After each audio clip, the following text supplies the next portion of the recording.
What if you could hear one of the most important speeches of the 20th century, not as a distant, scratchy recording, but with all the power and weight it had on the day it was delivered?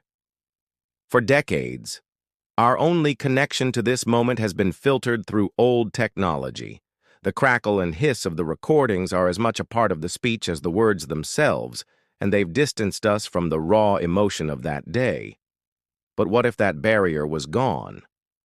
What if you could hear the chilling announcement that plunged America into World War II, just as the nation heard it in 1941, but with a clarity that feels like it's happening right now? You've probably heard snippets of Franklin Delano Roosevelt's Day of Infamy speech. Its most famous line is etched into history. But what if you could hear the whole thing, with his voice brought back to life by artificial intelligence, with an accuracy that will give you chills? Using advanced AI, we've analyzed hours of Roosevelt's recorded speeches, his famous fireside chats, and public statements to build his voice from the ground up. We studied his cadence, his unique intonation, and the way he emphasized certain words to project both calm and unflinching resolve. What you're about to hear isn't just a cleaned-up recording. It's a reconstruction of that pivotal moment, designed to take you back to December 8, 1941, as an entire nation held its breath. Before we play the speech, you have to understand what it felt like in America in those first days of December 1941. The United States was desperately holding on to neutrality. War was raging in Europe and Asia, but most Americans wanted no part of it. The Great Depression had left deep scars, and the thought of sending another generation to fight overseas was unbearable for many. President Roosevelt had moved the U.S. Pacific Fleet to Pearl Harbor in 1940 as a strategic show of force, a warning to Japan. But tensions were boiling over.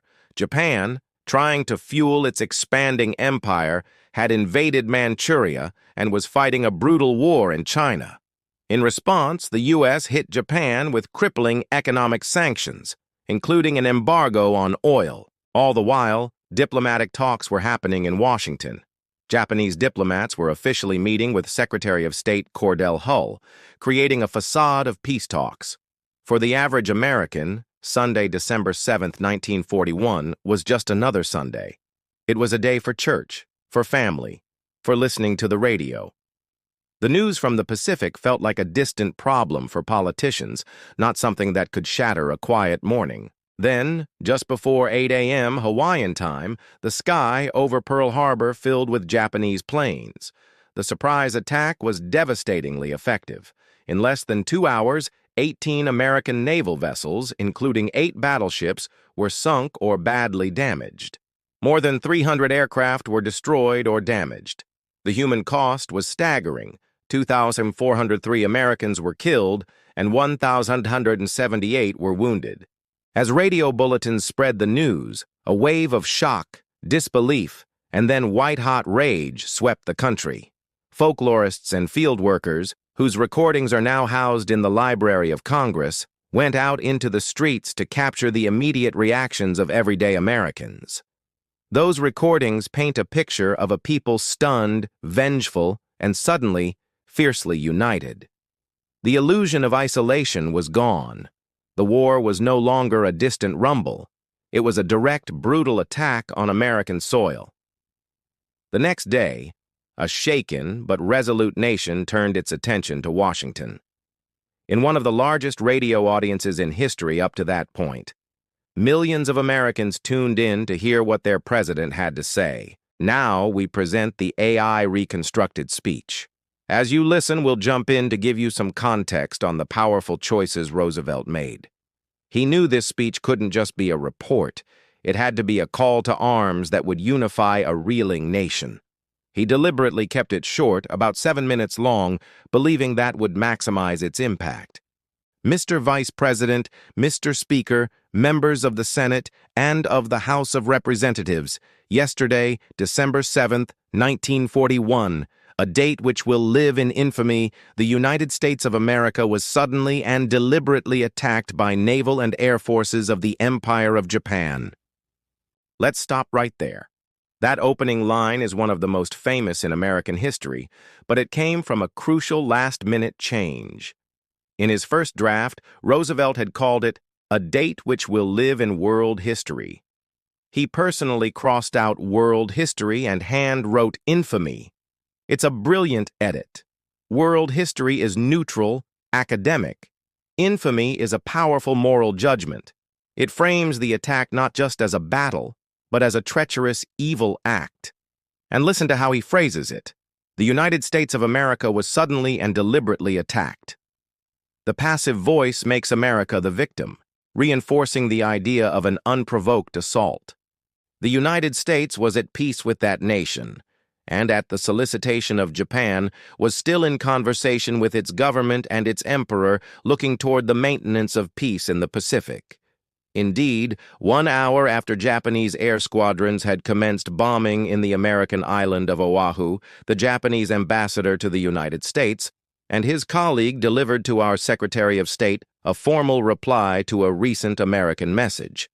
And while this reply stated that it seemed useless to continue the existing diplomatic negotiations, it contained no threat or hint of war or of armed attack. Here, Roosevelt is carefully building his case for Japanese deceit. He lays it out. America was acting in good faith, still talking peace. The detail about the timing, that the attack was already underway while Japanese diplomats were handing over their final message, is just devastating. It paints a picture of profound treachery. He's showing the American people, who were so skeptical of war, that every peaceful option had been tried and that the nation had been betrayed. It will be recorded that the distance of Hawaii from Japan makes it obvious that the attack was deliberately planned many days or even weeks ago. During the intervening time, the Japanese government has deliberately sought to deceive the United States by false statements and expressions of hope for continued peace. The attack yesterday on the Hawaiian Islands has caused severe damage to American naval and military forces. I regret to tell you that very many American lives have been lost. In addition, American ships have been reported torpedoed on the high seas between San Francisco and Honolulu. The logic here is cold and simple. By pointing out the distance between Japan and Hawaii, Roosevelt proves this wasn't a spontaneous skirmish. It was, as he says later, a premeditated invasion. The phrase, "very many American lives have been lost," is a moment of powerful understatement.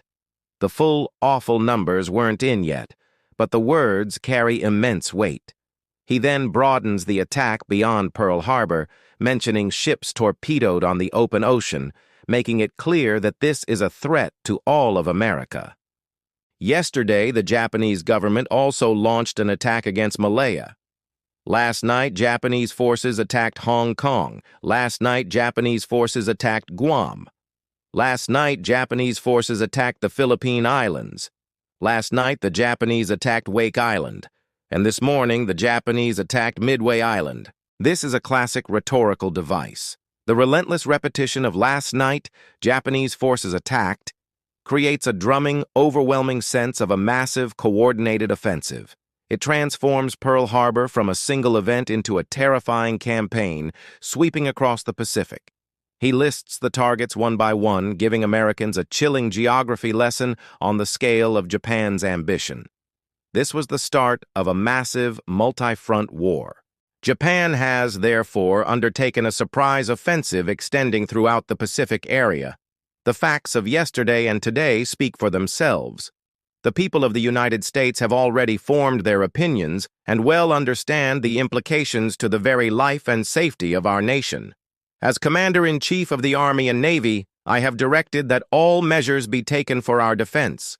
But always will our whole nation remember the character of the onslaught against us. When he says, the facts of yesterday and today speak for themselves, he's showing total confidence in the public. He's not trying to convince people. He's giving voice to the outrage they already feel. And then he makes a critical pivot. By using his formal title as Commander-in-Chief, he shifts from a narrator of events to the man in charge. He's reassuring the nation that action is already being taken, projecting control in the middle of chaos. No matter how long it may take us to overcome this premeditated invasion, the American people in their righteous might will win through to absolute victory. I believe that I interpret the will of the Congress and of the people when I assert that we will not only defend ourselves to the uttermost, but will make it very certain that this form of treachery shall never again endanger us. Hostilities exist. There is no blinking at the fact that our people, our territory, and our interests are in grave danger. With confidence in our armed forces, with the unbounding determination of our people, we will gain the inevitable triumph. So help us God. This is the powerful crescendo. Righteous might is another brilliant phrase, blending moral certainty with military power. Absolute victory leaves no room for doubt or negotiation. It promises a total and final end to the conflict. That last sentence, with its call for unbounding determination and the powerful addition, "So help us God," elevates the speech into something like a secular sermon.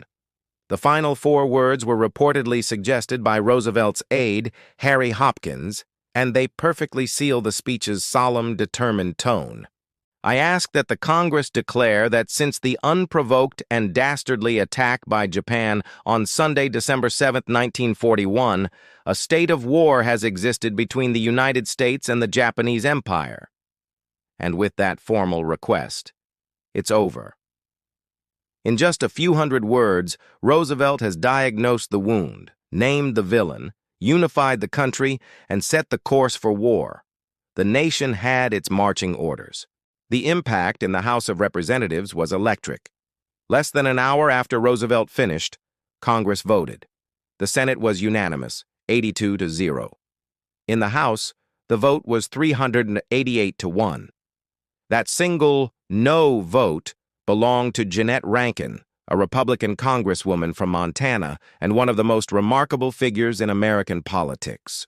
Rankin was a lifelong pacifist and a pioneering suffragist who was also the first woman ever elected to Congress. In a haunting echo of history, she had also voted against America's entry into World War I during her first term. Now, 24 years later, she was in the same position, only this time she was utterly alone. Her colleagues begged her to make the vote unanimous, but she refused. As she cast her vote, she was quoted as saying, "As a woman, I can't go to war, and I refuse to send anyone else." The backlash was immediate and vicious. She was hissed at in the gallery and mobbed by an angry crowd as she tried to leave the Capitol. But she never apologized. Years later, she said, "If you're against war, you're against war regardless of what happens. It's a wrong method of trying to settle a dispute." Her stand was an extraordinary act of conviction, a powerful reminder that even in moments of overwhelming national unity, dissenting voices can hold fast to their principles, no matter the cost. So how did we create the voice you just heard? The process combines history with cutting-edge technology. It's not an impersonation or just cleaning up old audio. Instead, we used a type of artificial intelligence known as voice cloning. This technology works by feeding a computer model hours and hours of source audio from one person, in this case, from a comprehensive library of Franklin D. Roosevelt's public recordings. His famous fireside chats were especially useful. Those radio addresses were revolutionary.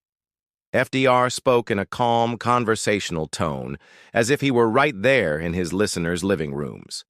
That style built an incredible bond with the American people, and it gave our AI a rich data set of his natural speaking patterns, his cadence, his pitch, and his masterful use of pauses. The AI analyzes these recordings, learns the subtle tics that made Roosevelt's voice his, and then can generate new speech from any text we give it.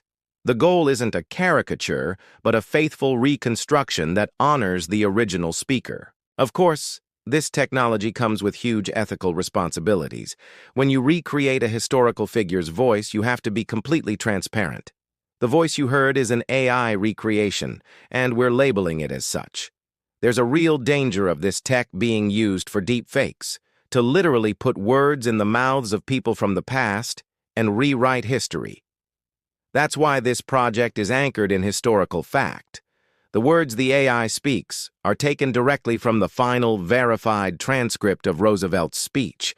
We aren't creating new history, we're just presenting it in a new, more immersive way. Then there's the question of consent.